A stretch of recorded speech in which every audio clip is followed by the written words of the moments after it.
Hello, everyone, and welcome to episode 292 of Super Switch Headz, the premier Nintendo podcast on all of the internet. My name is Summer Rain. My name is Patrick Knisley. My name is David Howe, and boy, oh boy, ladies and gentlemen, we have a very special guest joining us once again on the show from Ruleof2Review. We've got the wonderful Rob. How you doing, Hello. Rob? Another applause. Thank you so much for the applause. I appreciate absolutely. it. Happy to be back. Of course. You deserve the applause. Rob, thank you so much for being here. We've got you here with us to discuss a hot topic right now and something that we know that you are passionate about. Are we seeing the end of Xbox's exclusivity for good? Phil Spencer said some pretty interesting things last week. But before we get into all of that drama, we've got some other news to cover, like the Costa Rican grocery store winning a lawsuit against Nintendo. Let's go. Even more Donkey Kong records are still being broken. Disco Elysium got added to the Internet Archive and so much more. But before all of that, how has everyone been this week? I've been great. First of all, I just want to say great job on that intro, Summer. It's so great to have you back on the show. It's been a couple of weeks. It's really nice to see a while. you. Thank Nailed you. the fucking intro. Love to see it. But yeah, I'm doing all right. I had a pretty low key weekend for the most part. I went to a friend's birthday, and that was a lot of fun. I've been continuing my Twin Peaks watch through. I've been really enjoying that. And then what else? I caught a movie on Sunday. What did I see in the theaters? Oh, I saw that Brazilian film, I'm Still Here. Very good movie. It's nominated for Best Picture at the Oscars. Definitely worth seeing. Really wonderful performances and a banging Portuguese soundtrack. Really enjoyed that one. How about y'all? Anything cool going on? My day job at the nursery is going all right. It's evolving, and so that's kind of cool, potentially, in some of the ways it's evolving. It's cool. Not entirely sure or definite yet.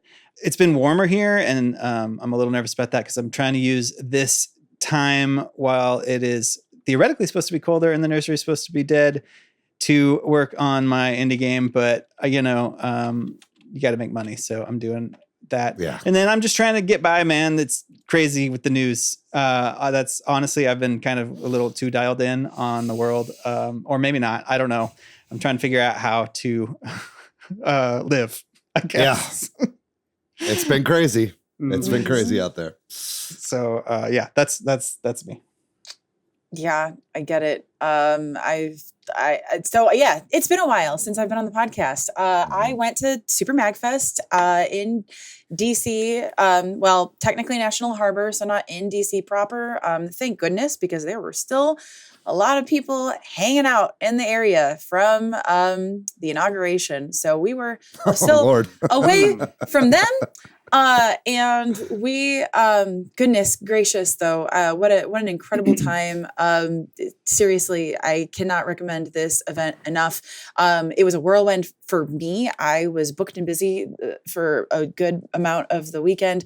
I performed in their first ever Idol showcase with a Yakuza set that went better than I could have imagined. Best Idol performance that I've ever done, to be in a room with a bunch of people who know the call and responses and have glow sticks and knew the assignment. I've never performed for an audience like that. It was so electric. And the same can be said for the drag performances that I did later that evening. It was the first drag show at MagFest as well. I did a Metaton routine and a Spamton routine, just two scrungle fucks from Toby Fox games. First time I've heard that word, scrungle fuck. I don't know, fuck. man. My brain is just all fried. And I'm really into it. Then, performed with the community orchestra. It was 290 people this year. Just incredible turnout. Some of the highlights from that, TJ Davis, the original singer for Can You Feel the Sunshine? We performed that with her. It was super amazing. Cool. And it just all around, God, if I keep talking about it, I'm going to take up the whole episode. So, but then I got the flu. That was horrible. It was worth it. I was like, I went to a super spreader event. I knew I was going to get sick. Crud. Yeah. Isn't that every convention though, right? Yeah. But it's especially worse when, it's January and everyone's singing too. Yeah. Germs go farther. Oh my God. Yeah. Yes. Just in the orchestra alone in that Discord, we were like, so I got this and I got this. What did you get? Yeah. How did I get crabs? Well, no, it's that kind of event too. So we, cool. I don't don't know. I bought the giant Pikachu at Costco to make myself feel better, and I'm here now. I think that's You me. survived. I'm good. I'm just living myself. I'm actually doing the opposite with the news, where I have no problem saying I've kind of got my head in the sand for a while, and it's a nice, peaceful life for now. Hell yeah. Just feels better at the moment. But other than that, working like crazy, working on music. That stuff's keeping me busy. And randomly, you mentioned that what you were watching, David, last night, and I made a post on Blue Sky about this. I watched the movie Parasite for the first time last night, and it was awesome. It was great. Yeah, it was not what I expected, and I very purposely didn't know much about it other than that it won Best Picture. So you thought it was going to be about like body parasites that like take over their body? So I was pretty sure it wasn't that, just from like the posters and images I'd seen. I didn't know for sure, but I really didn't know. I had no clue, and it was totally insane, and it was really, really good. So yeah, and then also just doing a lot of older gaming on some retro stuff, which if I have a chance to talk about that, I don't want to spoil that if we talk about it at the end, but just kind of doing some older gaming too. And it's been great. Excellent. Yeah. Very nice. Well, last week we did an episode on 1,000 Times Resist. We had one of the developers on and spoke with them. And some of the comments we got include Real Tomato saying Pigeon Prime, because we discussed the pigeon loving character in that game. Spoiler, that was Real Tomato's requested question that I asked there. So I'm glad we were able to get that on the show. Over on our Discord, we had a lot of good comments about this episode. Cool Uncle Vince said this episode has a lot of good coverage on storytelling and the medium of video games. And they also said Remy's discussion about not doing the, quote, boring or filler stuff in games between the stuff players really want, I think spoke to them. Shade made a comment that the episode was fantastic, and we set up the stage nicely to receive thoughtful, engaged responses, found the discussion to be creatively inspiring and motivating. And Ty Typos said that they were behind on the podcast, but skipped ahead to that episode and was not disappointed. Found it to be a fascinating discussion on narrative and comparisons between storytelling mediums. And they also said it was one of their favorite episodes. So, oh, thank you very much. Yeah, thank you, everybody. That was a really great episode. So you should definitely check it out if you missed it. Yeah, and go play 1,000 Times Resist if you haven't. That should be the takeaway from this episode for sure. We also appreciate it if you share the podcast with a friend who's also into video games.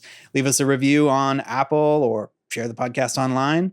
We have a Patreon where you can financially support the podcast. If you want to help us out, you can do that. And we have a video version if you're just listening to the audio version. We always appreciate everybody hopping over onto the YouTube and hitting like and subscribe.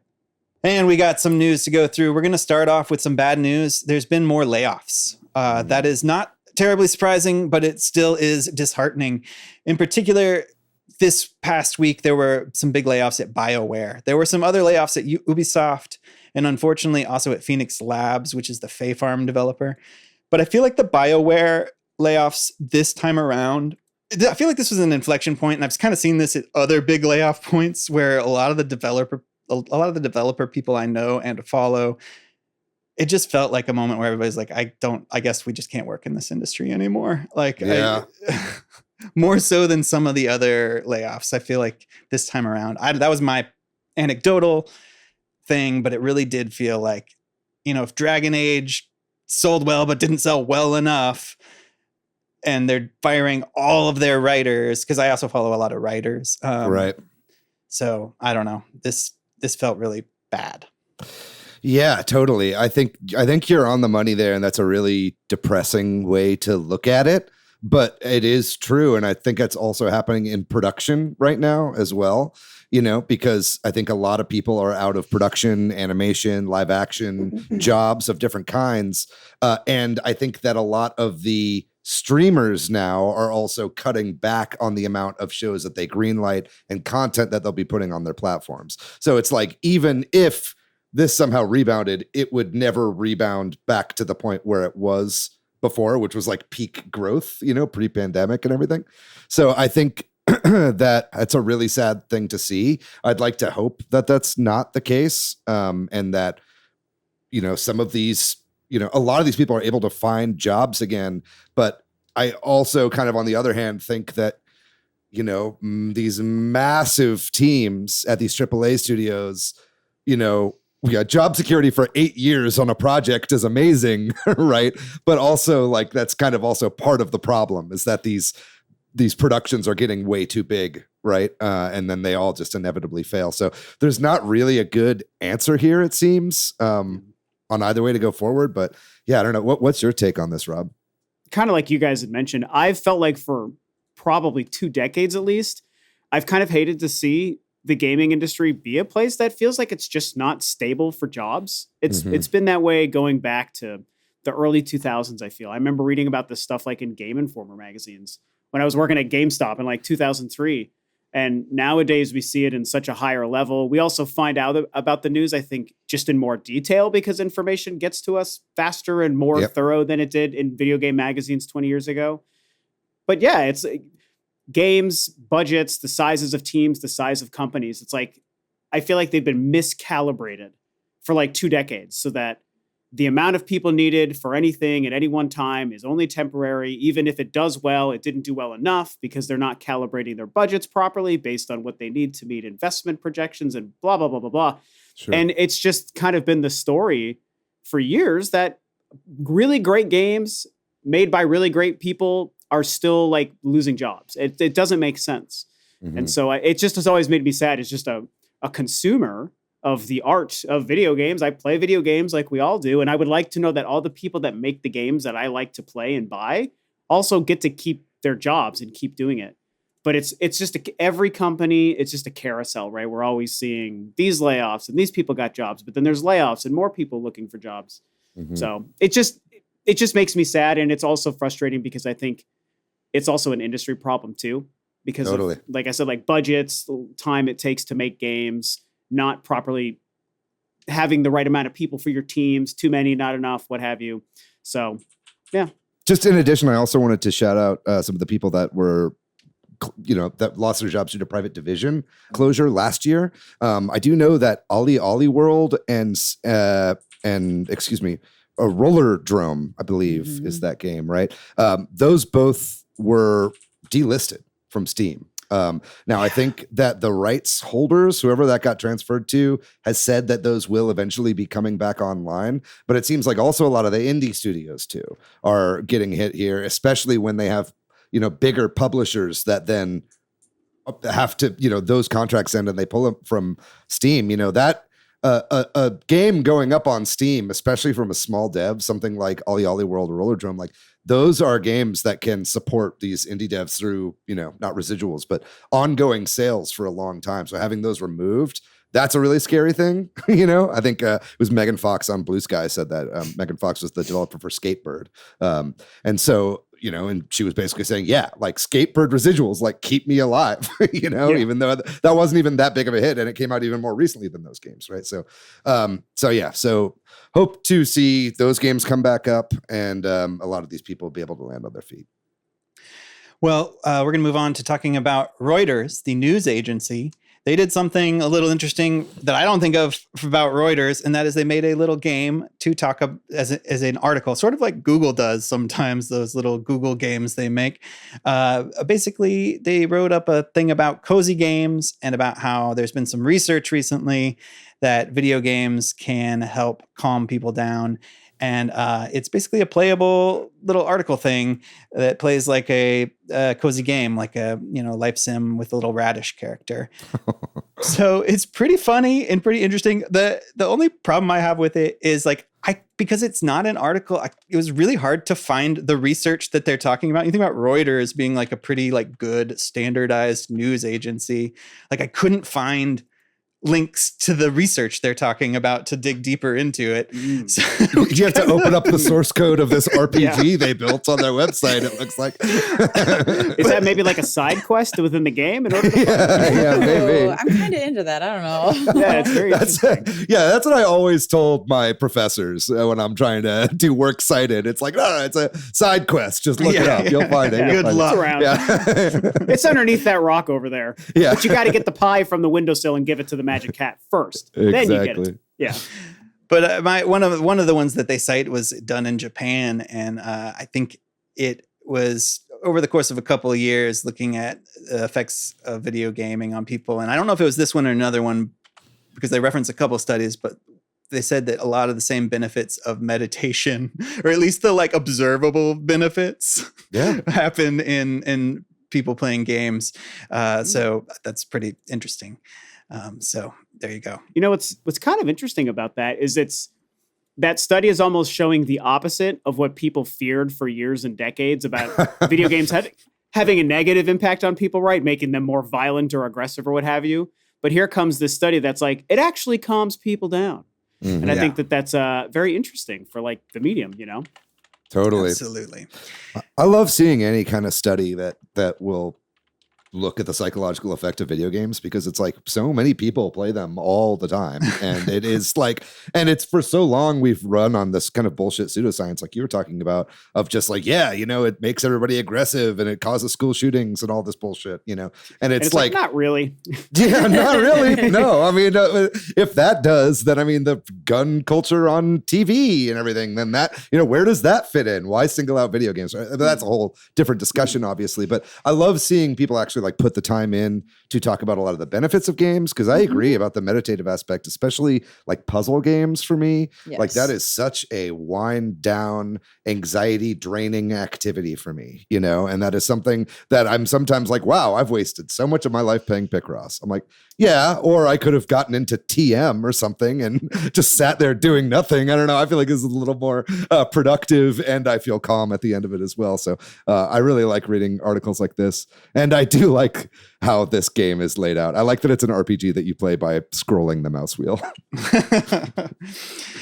Well, we can move on to talking about what Summer alluded to at the top of the show, and that is a lawsuit in Costa Rica over the Super Mario trademark. There is a grocery store in Costa Rica in San Ramon where there was that's called Super Mario. It has nothing to do with Nintendo. I don't think they named it that way. I think the owner's name was Mario. I mean, maybe they named it that because of that, right? But essentially, we hear all the time about Nintendo winning lawsuits against people. This is one they lost. Yeah. The judge, I guess, cited, and I don't know how Costa Rican law works, but essentially that the trademark that they have is not about the sale of groceries or supermarkets, so they can keep the name. It's not? But why does he always picking up those radishes? Now, if you had if they were a plumber, I don't know. Yeah. I've seen a Super Mario cereal. I mean, I'm just saying. Yeah. That's true. That was it licensed? Yes, yeah. That's true, in a supermarket, right? Okay, well, I don't know. That was just kind of an interesting bit of news that came out this week. I don't know if anybody has anything on that, but yeah, I mean, it is nice to see a little scrappy spot like this win a lawsuit against Nintendo. You know what I mean? I mean, not that they were suing Nintendo, but walk away unscathed. You know, because it is like Nintendo does just like, you know, they puff up and they lawyer up and they want to drown people in legal fees and all that kind of stuff. But I mean, this, as I understand, this Super Mario grocery store has been around for like 50 years, you know? So it's I mean, that. Nintendo's been around for over 100 years, but not as Super Mario. Yeah, exactly. Right. So, you know, I think this is a dub for sanity. I love Nintendo. I love what they do, but I do think that their litigious nature and the fact that even normies know about Nintendo ninjas, you know, like I think is not a good look for them. So hopefully this kind of brings them back down to earth a little bit. Mm-hmm. In the Pokemon TCG Pocket game, they finally added trading to the game this past week. And it was a bit controversial because apparently it requires you to have a bunch of specific, you know, currencies or collectibles that you get in the game that, and the way that it works, you know, I don't pretend to understand. And I read about it and I was like, it breaks my brain reading about currency in mobile games where it's like, you have to wait 24 hours to get one of these, but you need another ding dong to do this. And at any rate, it sounds like everybody was pretty upset about the way that this was rolled out because people just want to trade the cards. It doesn't seem like a big deal to me, but I guess they're afraid of people, you know, creating burner accounts and trading. I don't know what they're afraid of, but essentially Pokemon had to release a bit of a statement saying that they have heard the feedback. I've read the statement carefully. There's no promise that they'll change it, right? That they promise to investigate ways to improve the feature. And going forward, that's what I said to my wife, yeah. That they will plan to offer multiple ways to obtain these trade tokens and things, but we'll see. So I don't know. Is anybody here playing this and tried to trade? Summer? I was at MagFest when this was going down, and I saw everybody's reactions, and I was like, I didn't even open the app. The whole time. I haven't even looked at trading. I saw all the complaints. I was like, I can't process this. Like, there's enough horrible things going on. Why can't Pokemon get this right? There you go. I've done a little bit of trading. I have fallen off this game a little bit. I'm back in it now because they also just released new booster packs, which is awesome. So there's like 150 new cards or something like that, which is really great. And new item cards. It's exciting. Yeah. So it's definitely like the game, they're supporting it, and it is still it's one of the most fun mobile games out there still, I think. But yeah, I mean, I've done a little trade. I've only done one trade. I put out a request for Diglets. For some reason, I have like 4 of that full art Diglett from the very first one. So I'm just trying to get as many of those full art Diglets as I possibly can, because I think it's funny to just have a fuck ton of Diglets. Listener, if you're hearing this right now and you have one of those full art Diglets and you've got a bunch and you want to get rid of them, hit me up. I'm trying to get as many as Diglett I can. Gang. Yeah, exactly. But yeah, I got a normal Diglett from one of my friends, which is fine. But I'm looking for the nice, spicy, rare Diglets. So I didn't really have anything to add other than please give me Diglets. This is the best part of the podcast, really. I think that was the peak right there. Yeah. I'm always liking when I can beg our audience for things. A call to action. Yeah. Forget Patreon. Send Diglets. No. You can please stay subscribed to our Patreon. Well, moving us along to some news about Donkey Kong, the original Donkey Kong arcade game. Apparently, a speedrunner has developed some new tech that allows players, using some tools, as I understand it, and some glitches, to proceed past what people thought was essentially the end of the game. It sounds like the end of the game was because of a glitch, rather. That is to say that, like, and this basically allows you to circumvent that and kind of proceed. But it seems like it's pretty hard, like pretty much impossible to do without some tools. And yeah, that's my understanding. David, do you want to expand on this? Yeah, I mean, I will admit that I am not as much of an expert on the Donkey Kong kill screen as I am on the Tetris kill screen, which I know way too much about, and I'll never need to use that knowledge other than that one time we talked about it on the podcast. But as I understand, yes, I mean, if you're not familiar with what a kill screen is, that is basically the game running out of memory. Because the game was made to be endless, right? And so you get to a screen where basically the game has loaded so much that it crashes, right? So basically, Cosmic, who is a big speedrunner, was able to figure out that if you were to do this one exploit, you could basically reset some of that memory and go past what has ended almost all Donkey Kong runs when they get to that point, right? So, but apparently you have to be able to move the joystick back 24 times per second. So as of now, that's not possible by a human. You can do it with a TAS, obviously, a tool-assisted speed run, but I just don't want to say that it'll never happen like that, because every time we say something like that, it then happens, you know. Yeah, they find out that if you tap the back of the arcade machine as you're playing. yeah. Like Tetris says, this looks a little gross, but you know what I'm saying. And I think that, so it's like, I love to hear these stories about these retro games that we thought were long dormant and now have all this new life breathed into them. And then there's a new gold rush all of a sudden to find the best scores. So I really hope to see this evolve in the future. Well, talking about older games, Nintendo Switch Online got another update this week.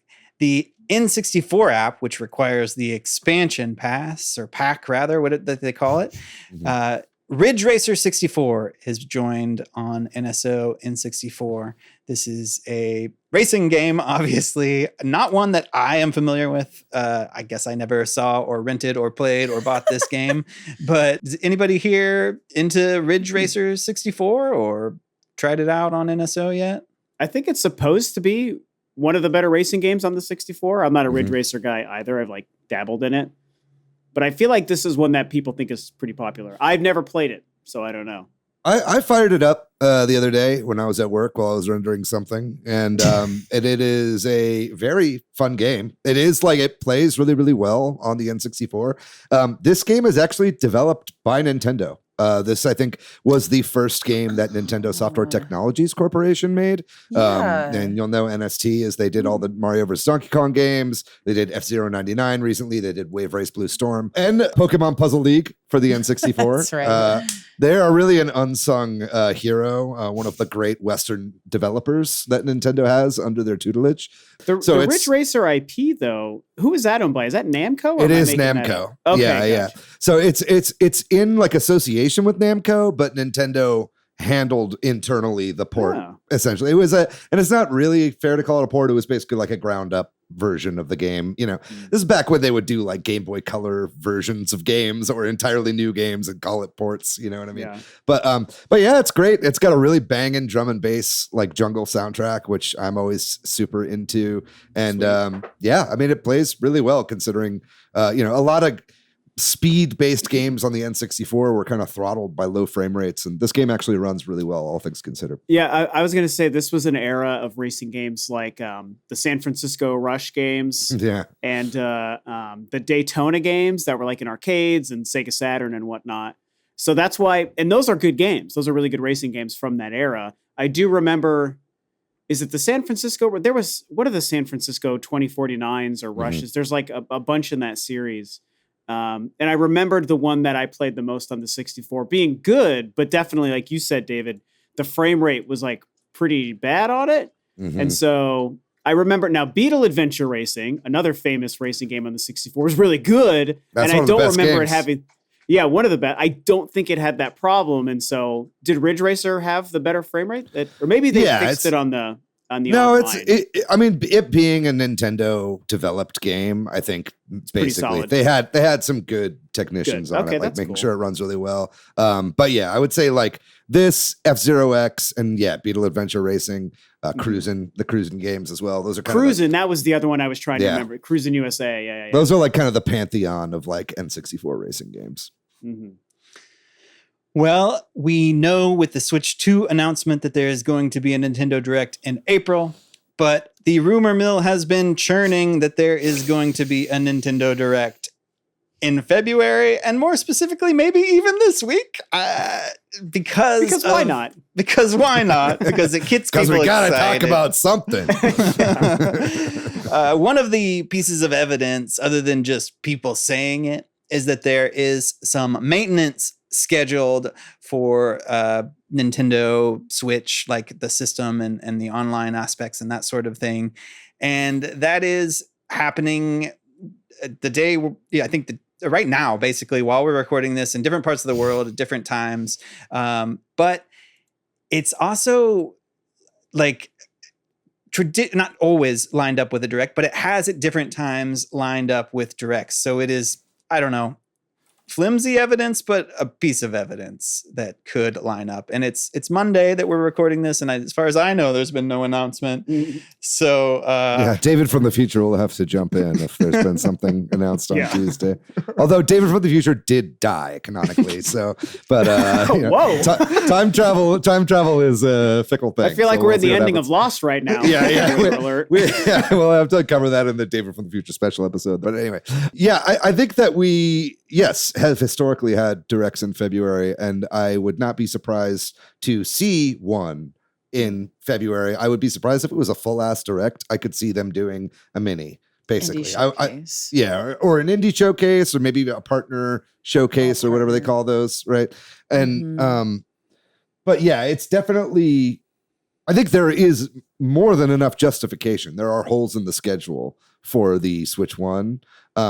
But I could just as easily see them dropping any announcement like that on Twitter or hopefully Blue Sky. I'd love to see Nintendo hop over to that platform, but time will tell on that. But what do you think, Summer? Do you think we're going to be getting Nintendo Direct in February? You know, it's kind of hard for me to say because I truly do wonder what they have or what they're going to want to announce. I wonder what's left for the Switch that they would be willing to put that much promotional material into a package of the direct format. They've already been so like not wanting to give out directs as much in the past couple of years. Like that's been the vibe lately. So why are they going to want to do that at the end of the life cycle? Why are they going to put that energy into it when they're probably putting so much of their PR energy or like their promotional and marketing teams are probably just like stockpiling stuff for the Switch 2. And we know we're going to get a Pokemon Presents on Pokemon Day on February 27th. So like we know we'll see something on that day, and anything Pokemon related can't be revealed before that either. So that's almost made the timeline a little weirder in the past couple of years for Nintendo Directs, because we know that they like to package the Pokemon information that gets revealed in the Pokemon Presents in their promos too. I don't know.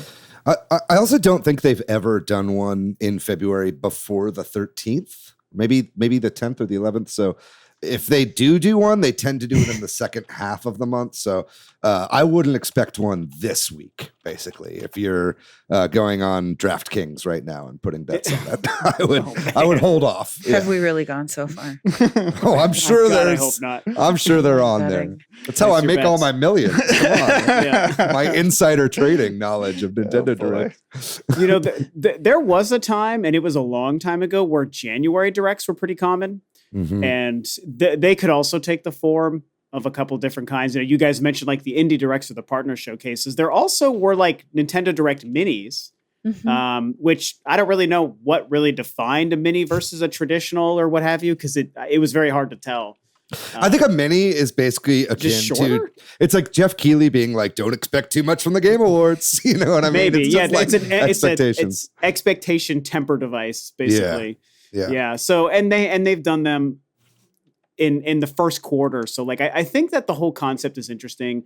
I feel like it's a mix of people grasping at straws and just wanting something, because we're all so like stoked during this 2-month wait between the reveal and the direct for the Switch 2 that like, they've got to give us something. The only reason I could actually see them doing it, and I think it would make sense, is they still do technically have some games to get information out about, which would be Xenoblade would be one, and Metroid Prime 4, which is a huge game. So I feel like you could devote something a lot more significant than just that to it. And then the Pokemon game, ZA. But Summer, I didn't know that there was going to be a Pokemon other show. So that probably would just be reserved for that. So maybe the Pokemon game wouldn't be in a direct. The only thing I'll add to not keep us on this too long personally is I do believe there is at least one more pretty sizable game that will be announced for the Switch 1 that we don't know about before all is said and done. Knowing the Switch 2 will be backwards compatible, and so that they might not rely on it being like a cross-gen game, like they might market certain games as cross-gen. This might be just a Switch 1 game marketed as a Switch 1 game, but the benefit to Nintendo and fans is like, well, I could still play it on my Switch 2, so I'll buy it anyway. So if there was going to be a Q1 direct on top of Metroid and Xenoblade and like other indie games they might throw in, I feel like there's probably one more big Switch game that they would announce if they were going to do it this month. So that's just my theory. I agree with you. I think there's a couple. I honestly, just off the dome piece, I'm thinking if we get one, we see Ring Fit Adventure 2. I think we see, which that was one of my 2025 predictions. I think that we see that MMO from the Nintendo Online playtest. And I think that we see Metroid Prime 2 or Metroid Prime 3. And I know that those kinds of games. Good point. That would excite you, I know. Oh, yeah. Yeah, getting those playable on the Switch. But I could see those coming like before Switch 2 release, or at least Metroid Prime 2 does, right? So we'll have to see. Well, we'll move along to some preservation news.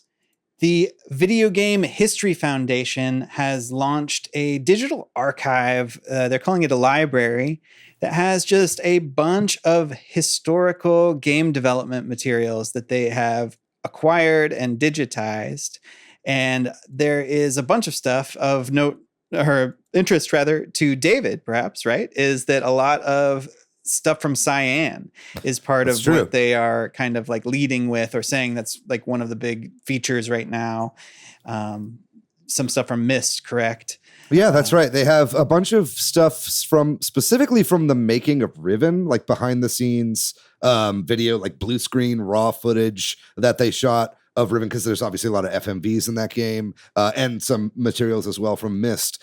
This is cool. I actually was able to meet Phil at Mysterium a couple of years ago at the Myst convention, and they kind of, they premiered all this stuff out there and they showed it to the fans there, which is really cool. So I know they've got stuff there. They've got some stuff related to the early days of Star Fox and kind of that X prototype that we've talked about before for the Game Boy. And then the thing that really excites me about what they have is just a giant repository of like every video game magazine and all the scans that they have for all those, right? So the very first thing I did was I went on there and I found the issue of Electronic Gaming Monthly that my letter was featured in, and I reread my old letter, my old email to the EGM crew, and was like cringing, and I was like, man, I would have written that so much cooler today.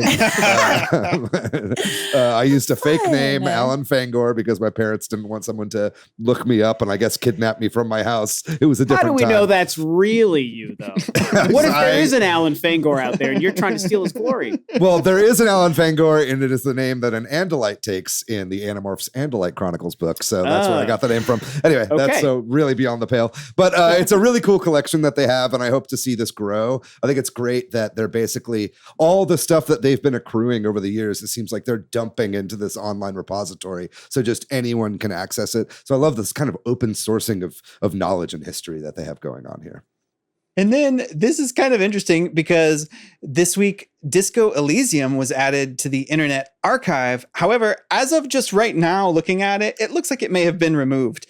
So I'm not surprised by this, but essentially the Internet Archive, Disco Elysium was added to the Internet Archive in sort of a move to say, like, as if you've followed the news, we've discussed it a little bit, but the developer ZAUM, there's been a lot of turmoil over there. A lot of the people who made the game were fired, and sort of a hostile take. I mean, or just sort of a bad, I don't even know at this point all the negative things, but essentially it was kind of put up on the Internet Archive as a way to say, like, don't support the company because the company is no longer the creators of this game.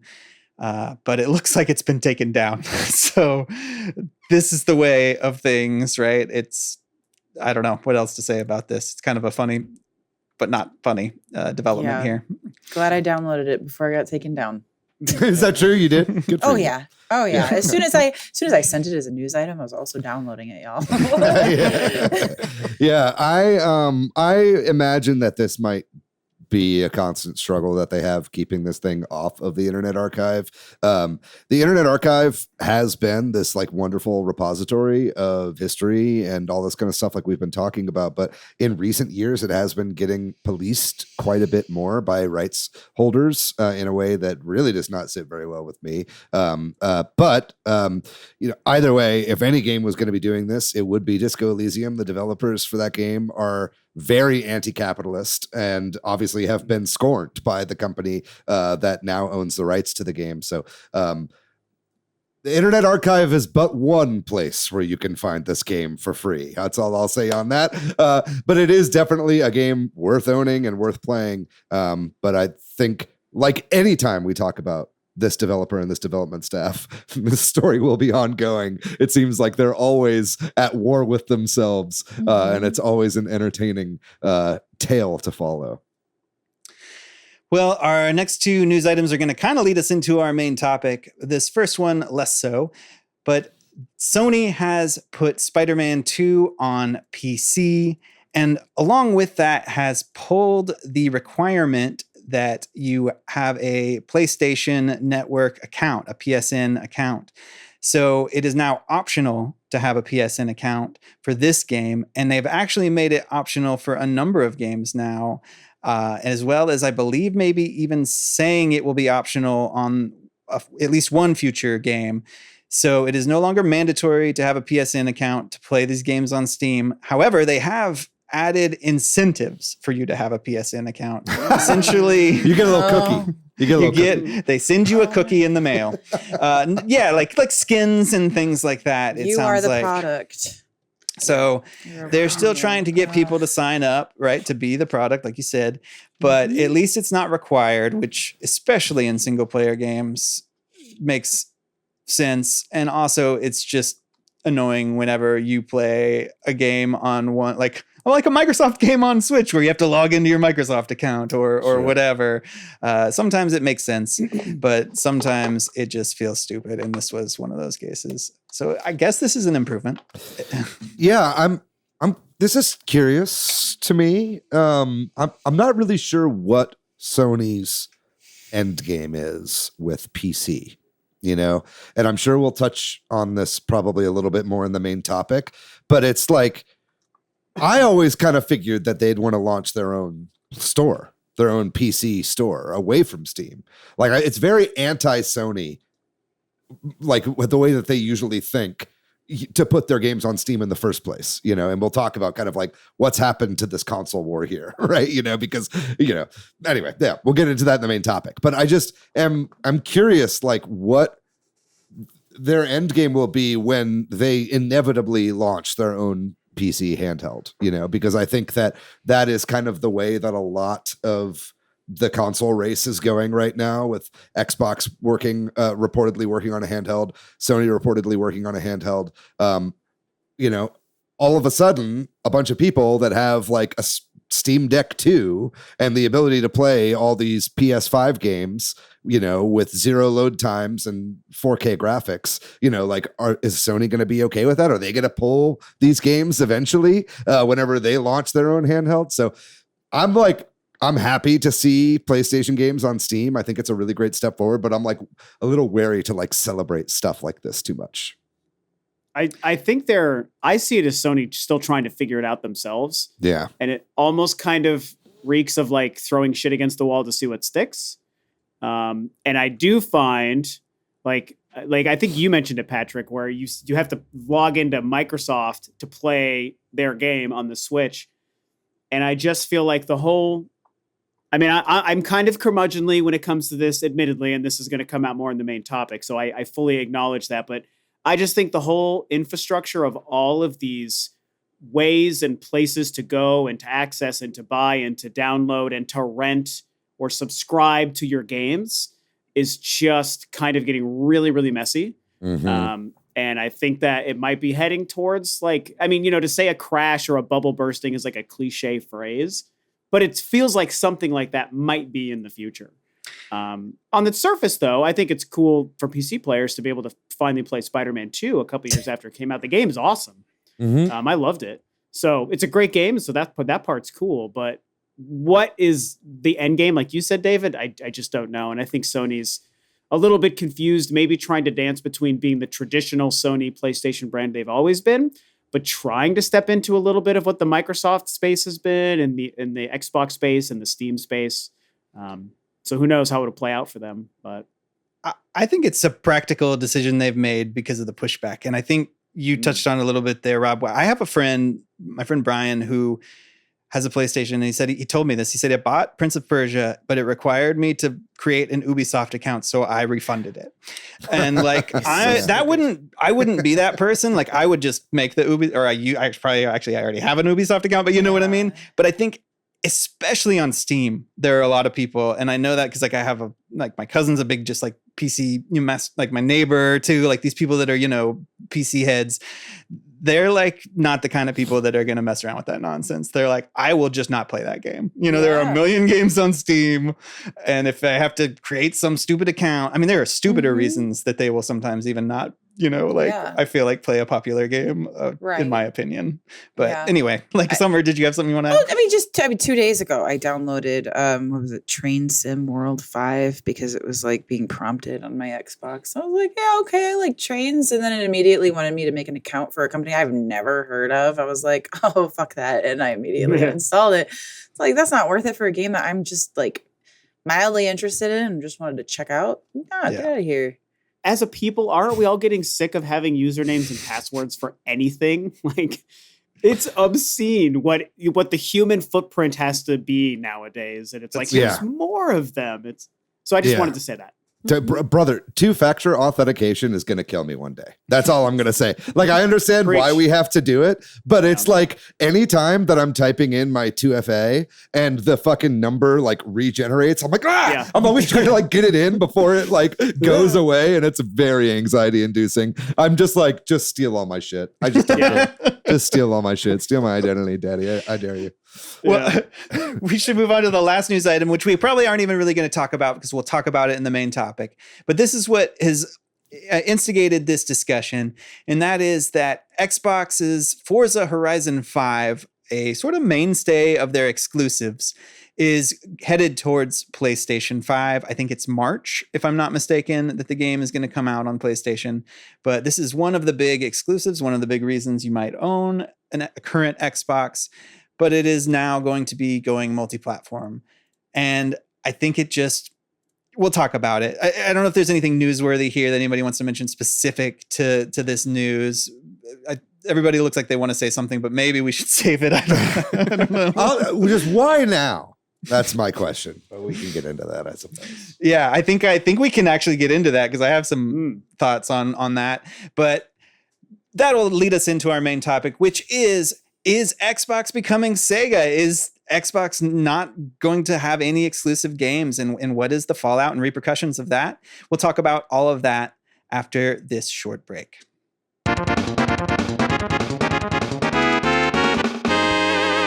All right, we are back. And this week we are talking about Xbox and the current state of exclusivity in console gaming, as Xbox has taken one of their exclusives and announced that it's coming to PlayStation.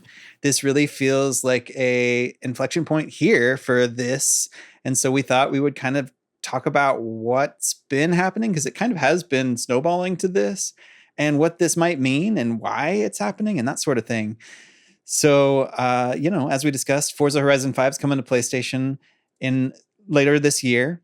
I don't know where y'all want to start, if you want to have any big sort of discussion at the top, or if we want to kind of go over how this generation has kind of evolved for Xbox. I mean, I'm just going to say like my brain rot thoughts as I was lying in bed last night thinking about, what I might want to talk about with this episode, and was just thinking about how interesting it is that Xbox is the really only modern console that, is from North America that has sustained itself this long. Everything else, isn't a Western system. It's predominantly a Japanese market. And if this is the end of Xbox, just kind of acknowledging that. I don't know that I necessarily have feelings like beyond that. It's just an interesting thing that I like to bring voice to, because the only other system that was really predominantly from North America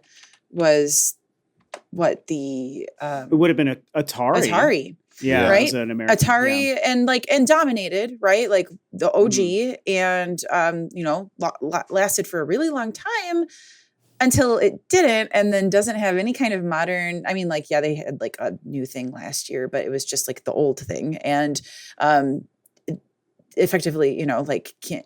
Nothing in the modern space. So that's just something that I want to bring voice to, because I, again, don't necessarily have like feelings or an analysis about it. Just something that grabs my attention right away. That if this is the end of Xbox, then that's the end of a Western console. And that's true. Originally, the code name for Xbox was Project Midway, because of the Battle of Midway, right? Which was essentially to take down Japanese opponents, was kind of the original thinking with Microsoft to enter the console space in the first place. We all see now how that's kind of gone. But yeah, I mean, if you want just like a little bit of a recap of just what has happened here, I feel like as far as console wars are concerned, you've got Xbox entering the marketplace when Sega was on its way out, right? Xbox was kind of tongue-in-cheek referred to as the Dreamcast 2 in a lot of ways. We had Jet Set Radio Future, Shenmue 2. These were games that would have gone to Dreamcast here in the States, and instead Panzer Dragoon Xbox. Was another one. It got Panzer Dragoon, that's correct, absolutely. And so it kind of came in as that sort of Sega replacement in the console war space, battling against Sony and Nintendo here. And this is back when kind of everybody was sort of trying to punch at the same weight in the console space, which we'll get into the current state of the console wars. We have a whole episode on the console Cold War that I think we kind of referred to it as, and that isn't really a war at all anymore. And those kind of days are behind us. We can get into that a little bit more, but Xbox wasn't really at the top of the chain there. I would say between Nintendo and Sega, they were probably at the bottom with the original Xbox. Maybe Nintendo and Microsoft were kind of vying for the same scraps, while Sony completely dominated with the PS2. But then, Sony really fumbled the bag with the PS3. And I think by that point, Nintendo had moved away from console wars with the Wii. They were like, we're not even going to try to compete anymore. So the Xbox 360 really reigned supreme during the PS3 era, right? But really, after that, with the PS4's complete dominance when it came to online games, multiplayer, Xbox has not been able to work themselves back up to any sort of considerable real enemy for Sony when it comes to the console wars. And I think they've been struggling. Obviously they have Game Pass now and the Xbox Series S and X, but they have not been able to get out of that rut. So it's not surprising to see them in this position, but it does make me curious as to if they are going to be going the way of Sega, going completely, fully software only, or if they're going to hold to their word and continue to make Xbox products as far as hardware is concerned. Which is the X factor for me, for sure. And I made a whole 20 some odd minute video kind of breaking down a lot of my thoughts. And it is tricky because there's like 7 different angles to come at this topic from. Like, what's the end point of one? Is it about Forza? Is it about Microsoft? Is it about Game Pass? Is it about Xbox? I'll approach it from like, I think the highest level kind of bird's eye view perspective and just what I think that this means. And my own personal opinion, which is, I think we're seeing Microsoft and the Xbox brand being the most willing to break down the barriers of exclusive content. And it's not news to any of us, right, that they've become more and more of a Game Pass focused and a subscription focused company than a traditional gaming company and a traditional gaming platform, even though they have traditional gaming hardware on the market right now, which is where I think the messaging gets muddled. But they've been focused so much on that stuff that they're opening themselves up to avenues where stuff that they own, whether it's franchises that have always been theirs, like Forza Horizon 5 being the current one. Indiana Jones is one that they bought that's also going to PlayStation 5 soon. So we've got kind of 2 exclusive games changing sides, if you want to call it that, this year. I'm someone who just kind of finds it a little bit dangerous for Microsoft if they want to continue being this kind of hardware manufacturing brand, And so what their identity is to me is confusing. And there's a lot of debate over if exclusive content like Forza Horizon 5 or Halo or Gears of War, whatever, if it's valuable, if it's a relic of the past, if we're in an era where that stuff doesn't matter as much anymore. And to Xbox's credit, they are leading that charge for better or worse, simply because of their Game Pass approach. And I understand why some people might feel like it's, and I'll be curious to hear your guys' take too, on if you guys agree, is exclusivity a thing of the past? Is it still relevant? Is it the way of the future? Yada, yada. I think that it's not a relic of the past the way some people want to feel. I think it's important to hold on to your IPs and your games that are yours if you are making hardware again, which again, Xbox currently is. And Sarah Bonds told us a year ago, they're making another one. So as far as they've last told us, they're committed to being a video game console box maker. Yeah. To put underneath your TV, play your Xbox games on the Xbox we've made. Well, let me ask you this before I jump into it. I'll pose to the panel. I'm curious everyone's thoughts on if we think, because I think exclusives matter, but some people think it's a relic of the past. Does anyone else have any strong opinions on if we've maybe moved beyond that? No right or wrong, of course. I'm not looking for answers, but what does everyone think? No, there is a right and a wrong, and Rob will judge. All right, I'll be the judge here. But no, I am just curious, just to kind of gauge what everyone thinks. I think that the lack of exclusivity is like a slippery slope to monopolization. I think it leads to a lack of creativity in a field. I think it's necessary to help companies and creatives push boundaries, at least. I mean, that's like historically, that's what it is. Sure. You know, like the reason we have Astrobot, which won Game of the Year, is because of exclusivities. Like, and for good or for ill, right? Like the game is a love letter to the exclusives of Sony, which they've killed most of. But Good point. it's still, but I still think it's worth acknowledging that that game is what it is because of exclusivity. Nintendo games are what they are because of exclusivity. And I think that it's important for that to be a thing so that games continue to be evolving and being pushed. But on the other side of that, I also think the AAA space is like getting really difficult to breathe. I do think indies are the future. I think we might just see like a new wave. I do think that Xbox and Nintendo have been a lot more supportive of indies than Sony, right? They just want to push out AAAs. My opinions are like evolving as we're talking too about this entire conversation. So I'm going to put a pin on that. Mm-hmm. And I would like others to answer that specific question before I continue my other thoughts. Well, I'll just go quickly. And that's that I feel very much both ways. And I think in terms of, is exclusivity dead? No, look at Nintendo. Despite the fact that they aren't trying to compete in hardware, like the fact that they've sold almost 150 million Switches because of maybe the form factor, but also because of the games, right? I'd say largely because of the games. Yeah, more so because of the games, right? But on the other hand, like I don't think in a world where consoles are kind of just becoming PCs and in a world where maybe we don't have consoles, I don't know that exclusivity matters as much. I don't know. You know, one thing we talked about that I was thinking about in terms of this episode is when this controller was made, like the Xbox 360 controller, everybody has just been copying that controller. Like some things have been kind of figured out, you know what I mean? And a lot of the console war was pushing each other to figure out some things maybe that have now been figured out. And I don't know that we need a new console to revolutionize how we interact unless we get some brand new technologies or whatever. Right. I don't know. I feel like both ways about this, right? So I'm like Summer figuring this out as I talk through it. But I guess what I'm trying to say is that like maybe some of the reasons for exclusivity are starting to go away.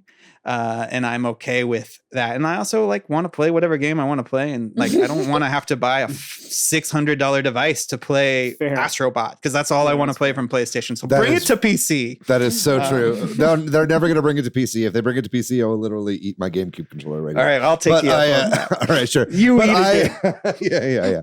But I don't think, like you guys have said, I don't think exclusivity is dead or dying.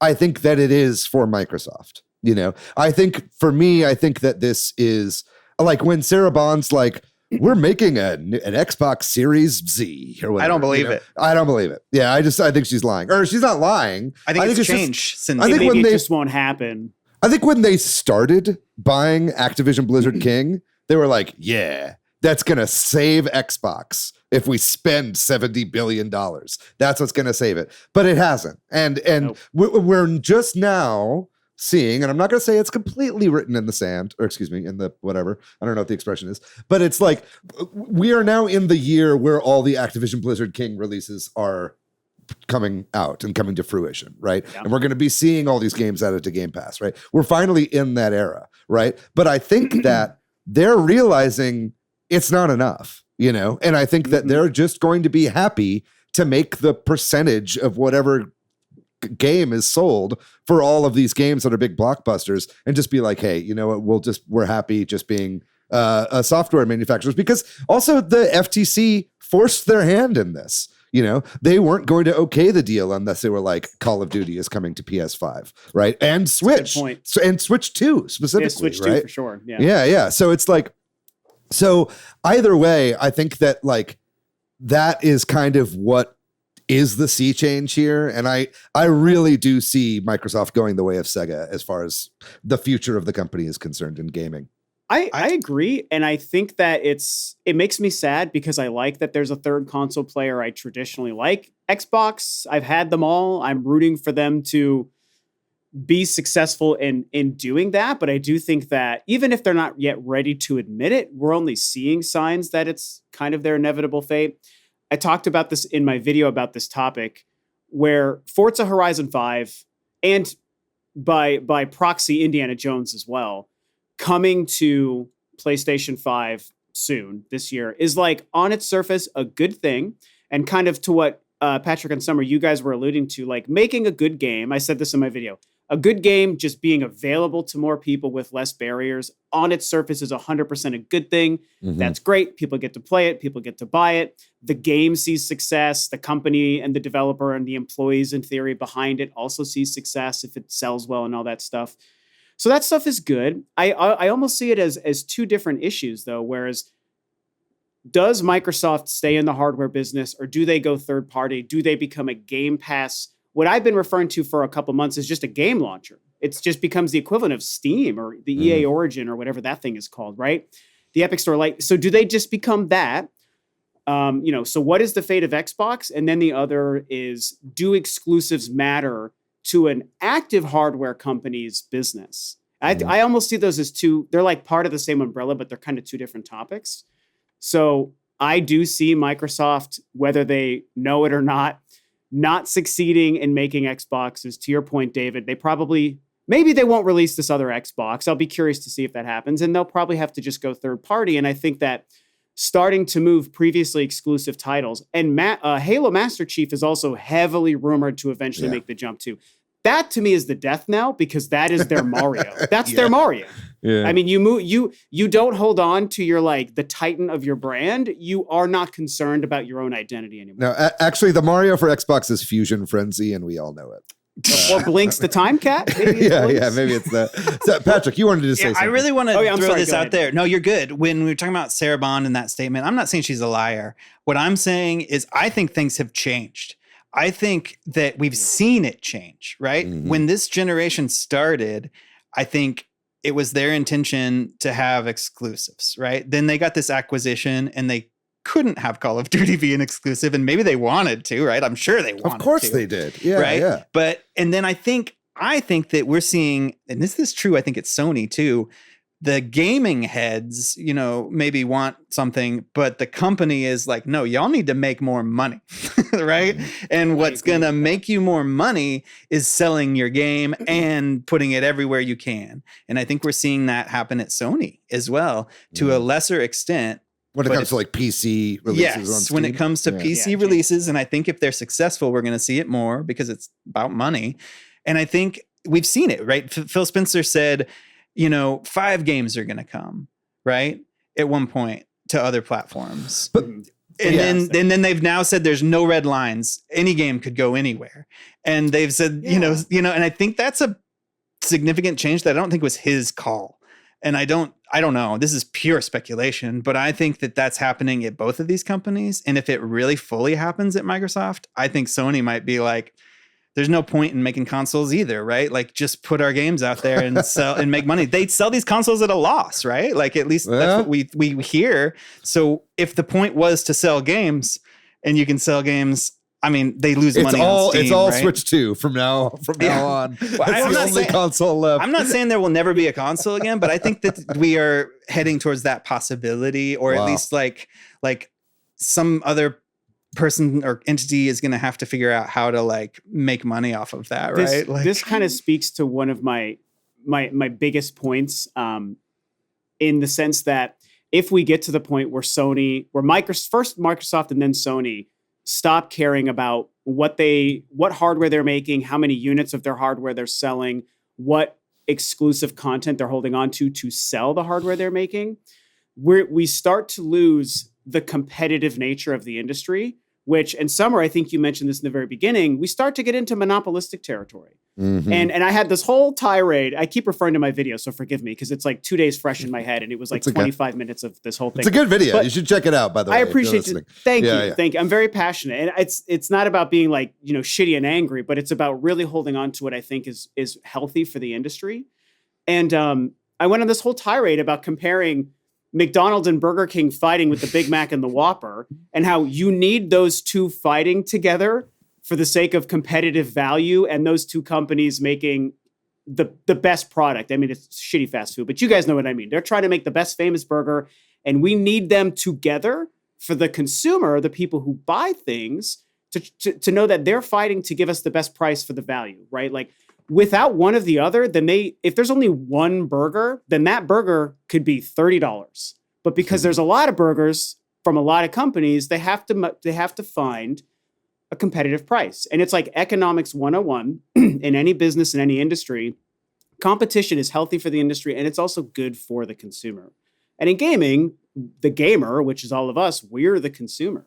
And so as the lines potentially start to get blurred, if Microsoft and Sony kind of stop caring about that, and if Nintendo is the only one trying to do what they do, suddenly the incentive for these companies to make the best game, to try any sort of pro-consumer monetization, there's already a bunch of bad anti-consumer monetization, but imagine that getting worse. You know, the prices of games, the prices of consoles, all of that stuff also starts to get worse. That's like a side negative that I personally see from, you know, a lot of people say, break down the walls of exclusivity. It's a thing of the past. Everything should be everywhere. And once no one has an identity, once no one has a brand to defend and to build value for with their own stuff, I do think it becomes worse for the industry and worse for us who spend our money on these things. So that's just a point that I've been thinking about with this too. Mm-hmm. Yeah. Yeah, I agree with you, Rob, in that it is very short-sighted and very investor-led to want to put your thing on everything to get money now. You know what I mean? Right. It's like, I feel like the more and more that these companies become these huge publicly traded corporations and answer to their investors, the more they have to be like, why aren't profits going up right now? Right now, I need them. So you need to fire the studio that didn't make as much money as they need on this one release, and you need to make a bunch of live service games, and you need to acquire Bungie and all these other studios, and you need to make that money right now. When that live service game fails, then fire the studio that made the game we told them to make. Precisely, exactly, right? I'm just saying. Yes. So I think that there is a little bit of a long game that I think is getting lost in the shuffle of all of this, you know, and something, and not to just completely change the topic here that I've just brought up, but it's like, I think it's curious and hilarious to me that somehow Steam is the winner of all of this. Like Valve has completely pretty much stayed out of this entire thing, just made a good product that is not a closed garden as far as like at least their hardware and stuff is concerned. And everybody puts all their shit on their platform, and it doesn't matter who wins or who loses. It's just crazy to me that Valve has not been a competitor in the console war when they should be. You know, they tried. Yeah. And they failed. Oh, that's true. They do. Oh, yeah. I was there for that. Oh, and the ooh-yeah. We need to talk about that as well. Yeah. Oh, I was an early... Really? You were an ooh-yeah head. My ex-husband was. Oh, man. That was almost the name of our podcast, actually. Yeah. Fortunately, dodged the boat on that one. But no, I just find that curious. I have a really, what the kids I think today would call a big brain theory. I don't know if I'm getting my Gen Z lingo correct here, but I have a big brain theory. And I think it does potentially fly in the face of what a lot of people assume is going on, where this is a way for Microsoft to show that they're being successful. We're so successful because we have games like Indiana Jones and Forza, maybe in theory Halo down the road, whatever they would do. So we're almost asserting our success by saying we can just put it on our competitor's console now. Here's Forza Horizon 5 on our direct competitor for the last 25 years. Mm-hmm. And because we're doing so well, now we're going to do this. I actually kind of see it as the opposite. And I might be wrong, to be fair. It's just, again, it's my big brain theory, which means it's a guess and a theory. But I feel like the more we see a company like Microsoft and Xbox and Game Pass take stuff that is meant to be exclusively accessible on their Game Pass platform and try to sell it for money anywhere else, including on their direct competitor, that to me shows that it's not successful. That's a way to say we need more money. We're not making enough. Forza is not making enough money for us. Indiana Jones is not making enough money for us. Yeah. Oh, by the way, we paid $7 billion for Indiana Jones, so let's not forget that. 7.8 or whatever for Bethesda.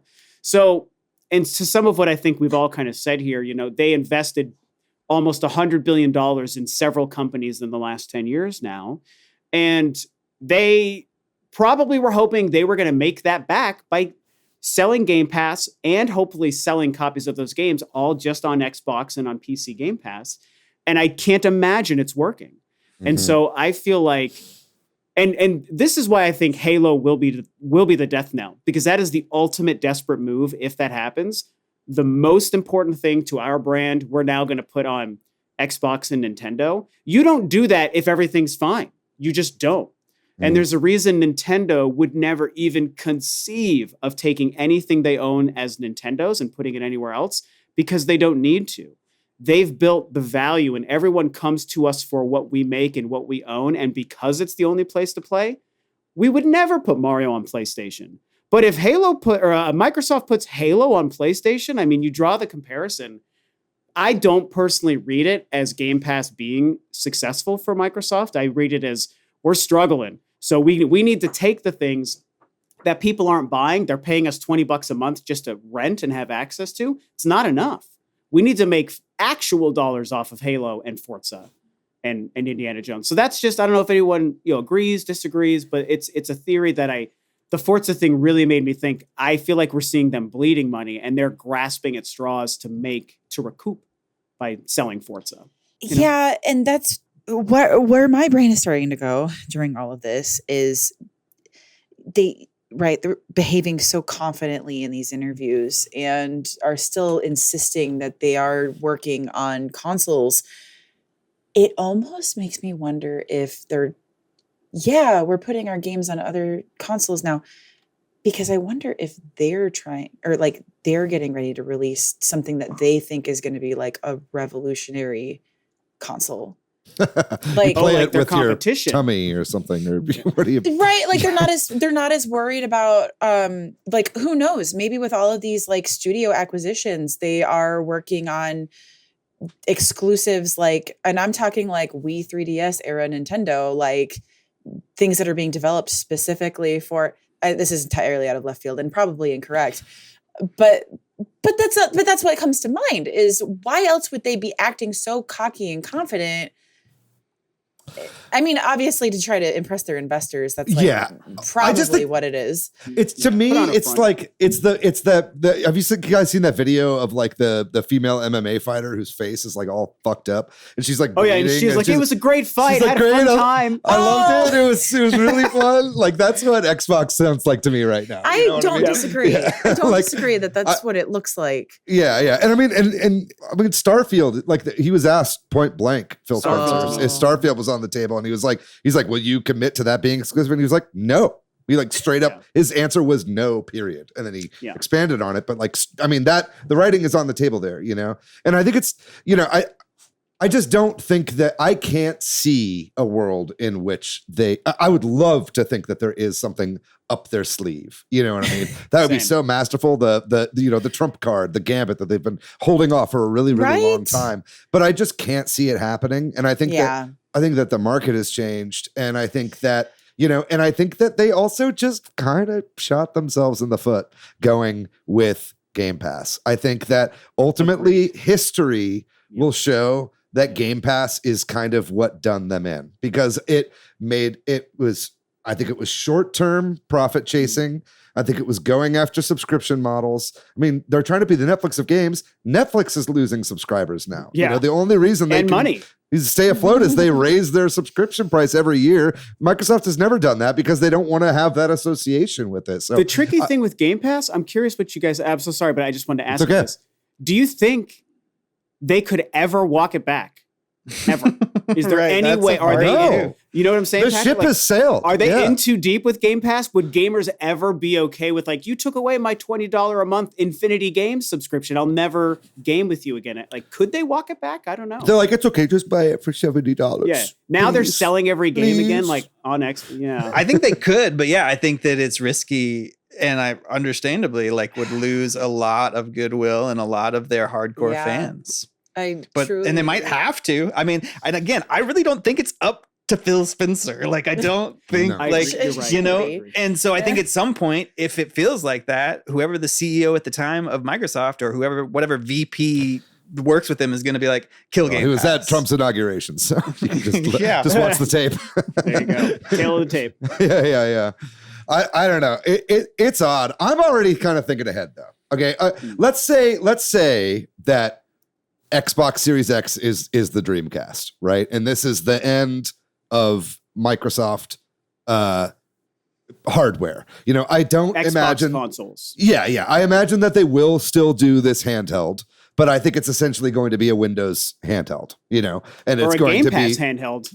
Yeah, I mean, a Windows handheld is a Game Pass handheld, right? Oh, that's like true. if you could have it on there, then it's going to work the same way because all their shit's also on PC, right? So, like, let's say that that's the only hardware they release from now on.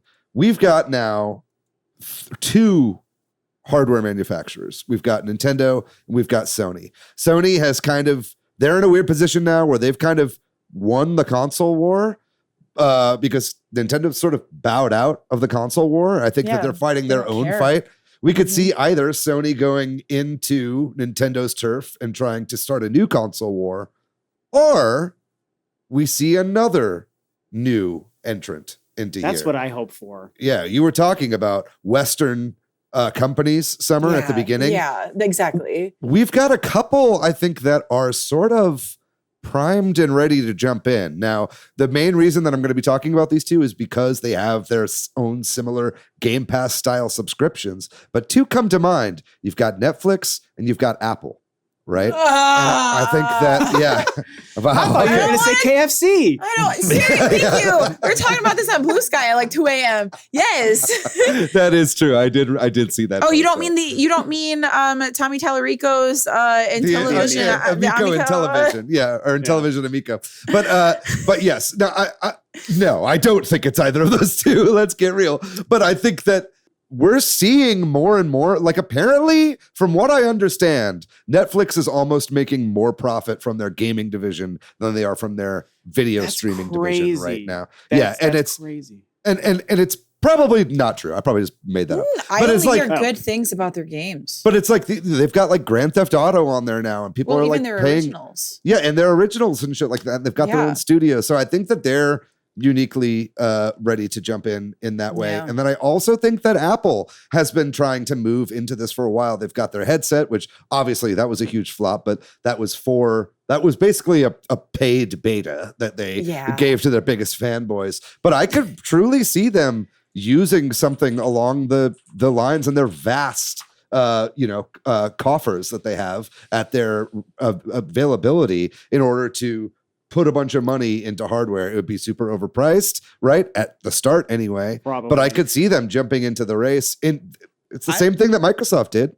I don't want to shit on everything you just said, but Netflix canceled or closed its big AAA studio, right? Like last year. And Apple, I feel like they were giving lots of incentives to developers for their subscription model, and that all went away. They stopped doing that. So I feel like both of them were trying something, and maybe what you're saying is that what they were trying didn't work, and they could pivot towards like a more hardware based thing.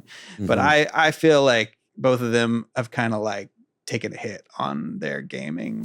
Sure. Yeah. And I, for the record, I'm not saying that I think that either of those two are likely to happen.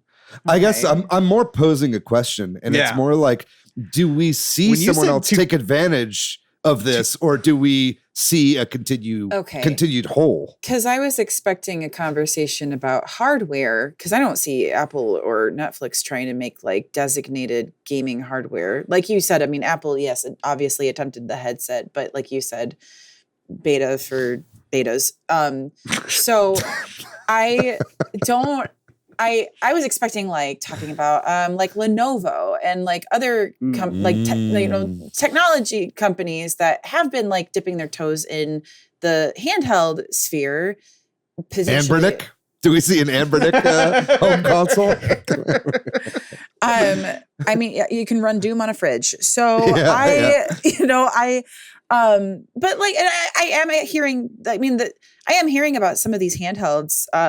Besides, the Steam Deck and the Switch, getting some traction, even though we laughed at a lot of them in the first place. So who's to say that it doesn't become more of an open market with consoles. Yeah, but it's at the end of the day, the winner there is still Valve, right? Like they're the ones getting all the. I was going to say maybe PC. You're right. If it's the kind of thing that is using that PC architecture, I would. And again, this is the old man and the traditionalist in me. I would love someone to come back and try to fill the traditional void without saying, "Here's a PC, Windows-based, Linux-based thing that also plugs into your TV."